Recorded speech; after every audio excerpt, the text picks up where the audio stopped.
Hello, नमस्कार, आदाब, सत श्री अकाल और अस्सलाम वालेकुम। मैं हूं मोहम्मद अहमद काज़मी, लेकर आया हूं आपका पसंदीदा कार्यक्रम ग्लोबल न्यूज़।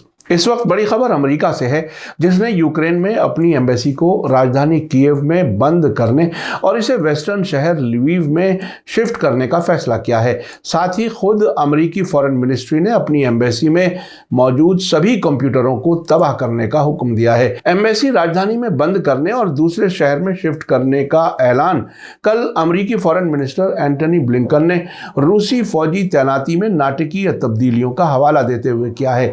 अमेरिका ने यह फैसला ऐसे वक्त में किया है जबकि अमेरिकी जिम्मेदारों ने वार्निंग दी है कि रूस यूक्रेन पर किसी भी दिन हमला कर सकता है, जिसमें कीव भी शामिल है। और रूस ने यूक्रेन के ईस्टर्न बॉर्डर के करीब 1 लाख से ज़्यादा फौजी और नॉर्थ में बेलारूस में ज़्यादा फौजियों को तैनात कर रखा है। एंटनी ब्लिंकन ने अपने बयान में कहा है कि अमेरिकी एम्बेसी में काम करने वालों की सिक्योरिटी की वजह से ये फैसला लिया गया है। ज़्यादातर अमेरिकी एम्बेसी में काम करने वालों को पहले ही यूक्रेन छोड़ने का हुक्म दिया जा चुका है और अमेरिकी शहरियों को मुल्क छोड़ने की सलाह दी गई है। ब्लिंकन ने कहा कि मेरी टीम और मैं लगातार सिक्योरिटी हालात का जायजा ले रहे हैं ताकि सही वक्त पर सही फैसले लिए जा सकें। साथ ही उन्होंने कहा कि वॉशिंगटन तनाव को डिप्लोमेटिक तरीके से हल करने के लिए काम करना जारी रखेगा। अमेरिकी फॉरेन मिनिस्टर ने कहा कि डिप्लोमेटिक ढंग से प्रॉब्लम के हल के लिए व्लादिमीर पुतिन और जो बाइडेन के बीच बातचीत का दरवाज़ा खुला रहेगा। इसी बीच अमेरिकी अखबार वॉल स्ट्रीट जर्नल ने खबर दी है कि अमेरिकी फॉरेन मिनिस्ट्री ने हुक्म दिया है कि कीव में अमेरिकी एम्बेसी में मौजूद सभी कंप्यूटरों को तबाह कर दिया जाए। इस खबर से ये बात जाहिर है कि उनके कंप्यूटर में ऐसे राज ज़रूर मौजूद हैं जिन्हें वो किसी भी हालत में रूस या उसके दोस्तों तक पहुंचने से रोकने की कोशिश कर रहे हैं। मुझे याद है कि जब 1979 में ईरान का इस्लामी इनकलाब कामयाब हुआ था, उस वक्त तक कंप्यूटर का इस्तेमाल आम नहीं था। इनकलाब की कामयाबी के बाद जब रिवोल्यूशनरी स्टूडेंट्स ने अमेरिकी एम्बेसी पर कब्जा किया था, तो वहां ऐसे डॉक्यूमेंट्स और सबूत मिले थे जिससे अमेरिका के ईरान और इलाके के दूसरे मुल्कों में खुफिया ऑपरेशंस की इंफॉर्मेशन मिली थी। उस वक्त ईरानियों ने अमेरिकी एम्बेसी को जासूसी का अड्डा बताया था।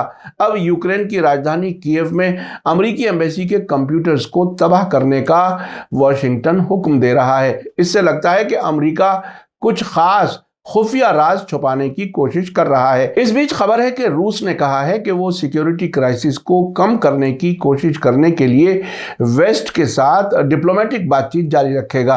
कल मंडे को रूस के प्रेसिडेंट व्लादिमीर पुतिन और फॉरेन मिनिस्टर सर्गेई लावरोव के बीच लाइव टेलीविजन पर हुई बातचीत के बाद ये कहा गया कि यूक्रेन के सिलसिले में वेस्ट के साथ समझौते पर पहुंचने के लिए हमेशा एक मौका मौजूद है। रूस के फॉरेन मिनिस्टर सर्गेई लावरोव ने पुतिन से कहा कि यूरोपीय राजधानियों और वॉशिंगटन में लीडर्स की मुलाकातों से और रूस के मकसद हासिल करने के लिए गुंजाइश पैदा हुई है। उन्होंने कहा कि डिप्लोमेसी जारी रखने का सुझाव दूंगा। इस पर व्लादिमीर पुतिन ने कहा, ठीक है। लावरोव ने पुतिन से कहा कि अमेरिका ने फौजी जोखिमों को कम करने के लिए ठोस तजवीज़ रखी है, लेकिन नेटो और यूरोपीय यूनियन के रिएक्शंस जो मॉस्को को अपने मेंबर्स को तकसीम नहीं करने देने के लिए कोशिश कर रहे हैं, संतोषजनक यानी इत्मीनान बख्श नहीं है। आपको बता दूं कि अमेरिका लगातार कह रहा है कि रूस कभी भी यूक्रेन पर हमला कर सकता है, जबकि रूस इससे इनकार कर रहा है। आखिर में आपको याद दिला दूं कि अगर आपने अभी तक media star world YouTube channel subscribe नहीं किया है तो सब्सक्राइब कर लें और घंटी दबाना ना भूलें। और अगर आप हमें फेसबुक पर देख रहे हैं तो हमारे पेज को लाइक करें ताकि हमारी हर नई वीडियो की खबर आपको सही वक्त पर मिल सके। इसी के साथ मुझे दीजिए इजाज़त। ग्लोबल न्यूज़ का ये एपिसोड आपको कैसा लगा कमेंट्स में ज़रूर लिखें। थैंक यू, धन्यवाद, शुक्रिया। जय भारत, जय हिंद।